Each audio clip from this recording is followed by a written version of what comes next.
My name is Staff Sergeant Francisco Rodriguez, and I am stationed in Fort Huachuca, Arizona, with the 309th Military Intelligence Battalion. I'm being sponsored by U.S. Army Esports to play Magic the Gathering. So currently, I am the Sexual Assault Response Coordinator for the 309th MI Battalion, as well as an instructor for there. I'm a 35 mic human intelligence collector. So I am playing Magic the Gathering, which is a game that's been out for, I think, 25 years now. And I travel all over the country to Grand Prix as well as open events to play this game. All right, welcome back to coverage here at GPLA. I'm Marshall Sutcliffe with William Huey Jensen, the only world champ that you need to know. We've got Francisco Rodriguez on the left-hand side, and speaking of champs, there's Ari Lax, a Pro Tour winner, and these players are playing for top 8. So the background of the game itself, I guess the lore, if you want to say that, is you are representing a wizard, which is also known as a planeswalker, and the cards that you cast or you use are spells you've learned along the journey of you being a planeswalker, as well as creatures that you summon to fight another planeswalker, which is your opponent. And the way the game starts, you're both at 20 life, and you win by getting them down to 0, or there's a few other ways you can win the game as well, but that's primarily the main way to win the game. I guess in his mind he's doing this so that if he draws something, he doesn't lose to Snapcaster Mage. Okay, because there's already a Stubborn Denial in the graveyard that he knows about. Although, doesn't the Damping Sphere, I guess another land would unlock that. Wow, so just the right combination for Francisco Rodriguez of disruption and the one threat that's stuck. But that is Francisco Rodriguez taking down game number 1 from the Pro Tour champion Ari Lax. I'm not currently ranked in the world. I don't have especially being full-time Army, I don't have the time to play as much as full-time Magic players. However, I've won several more regional level events. I've placed in the top 8, which is like the playoff rounds for them. So you can say I made the playoffs in a whole bunch of events.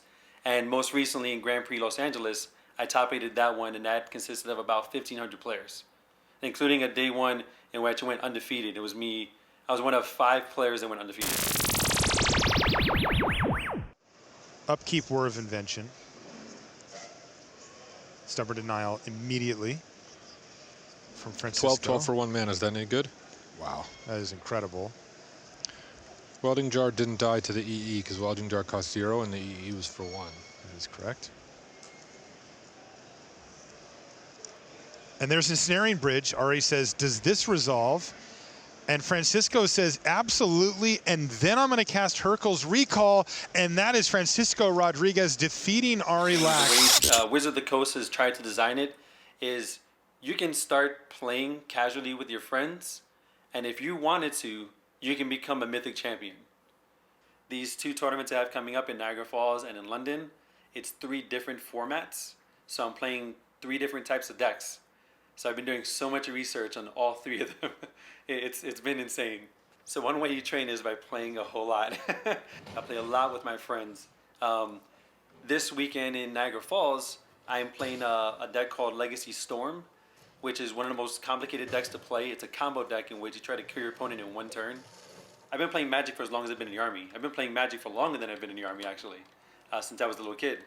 And I've noticed the 2 kind of intertwine, especially with my job as a human intelligence collector.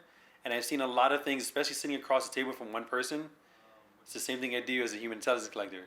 I'm pretty much sitting either next to or across the table from somebody that I need to get information from. And it's a relatable experience. And there's no cards involved when I do that. However, I still have to navigate through a bunch of things that could be said and things that my opponent, you can say, are doing, and I need to get to this certain information. I have to win, and you always have to win. So it feels great. It feels great to have the Army supporting me in playing Magic the Gathering, because I've been here for 17 years. I'm about to make Sergeant First Class, and right after that, just 3 more years, and I'm going to retire. And after I'm done retiring, I'm pretty much going to be playing this game for the rest of my life. My wife is also in, so she'll be still doing things when it comes to the Army. Of course, as a husband, I'll still be doing things as it comes to Army. But this game, I enjoy it so much, and to have it finally say crossing over with the military and with the army, it's interesting because I know a lot of other soldiers, sailors, Marines. I've spoken to almost all of them in the last like 2 weeks, who all of them are like, how can I get supported by the military to do this? Playing Magic is really difficult, and a lot of those players are really smart. Some of the players I played against have been some of the smartest people I've ever seen, and some of the top level players, they're so intelligent. They're probably smarter than some of the MI professionals that I've seen. And so it's really interesting to see if any of those would be interested in the military, and if they're qualified and everything, that'd be great. As much as I'm appreciative of the Army in general for helping me out with going to these events and everything, because I love the Army. I wouldn't change my last 17 years that I've been in the military. That includes deployments that were good and bad. I wouldn't change any of that. I wouldn't change my assignments, literally anything. There's also Magic. So I started playing Magic again when I came back from deployments and I needed help with like PTSD. And so using Magic as an outlet helped greatly.